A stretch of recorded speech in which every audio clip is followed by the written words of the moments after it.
সরস্বতী পুজোয় হলুদ রঙের পোশাক পরা শুভ, কিন্তু কেন জানেন? বসন্ত পঞ্চমী, যা সরস্বতী পুজো নামে পরিচিত। ধর্মীয় মতে মাঘ মাসের শুক্লপক্ষের পঞ্চমী তিথিতে মা সরস্বতীর আবির্ভাব দিবস হিসেবে পালন করা হয়।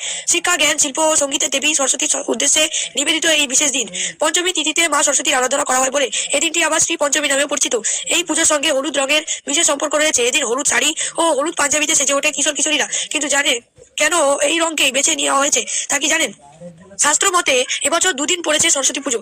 এই দিনটিকে শীতের সমাপ্তি ও বসন্তের আগমনের প্রতীক হিসেবে বিবেচনা করা হয়। শাস্ত্রবিদরা বলছেন হলুদ শুভ, সমৃদ্ধি ও সুখের প্রতীক।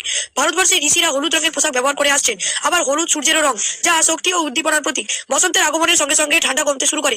এই সময় ফুলে নতুন রং দেখা যায় এবং গাছে নতুন পাতা দেখা যায়। বসন্তে হলুদ রং দেখা যায় সর্বত্র। আধ্যাত্মিক ও সাংস্কৃতিক দৃষ্টিকোণ থেকে হিন্দু ধর্মে সরস্বতী পূজার বিশেষ তাৎপর্য রয়েছে। বিশ্বাস করা হয় এদিনে দেবী সরস্বতীর আবির্ভাব সমুদ্র মন্থনের ফলে হয়েছিল, তাই ভক্তরা এই দিনে জ্ঞান ও প্রজ্ঞার আশীর্বাদ পাওয়ার জন্য তার কাছে প্রার্থনা করেন। এই উপলক্ষে মানুষ কবিতা আবৃত্তি করে, গান গায় ও বিভিন্ন সাংস্কৃতিক অনুষ্ঠানে অংশগ্রহণ করেন। আবার হলুদ রং জ্যোতিষশাস্ত্রে বৃহস্পতি গ্রহের সঙ্গে যুক্ত।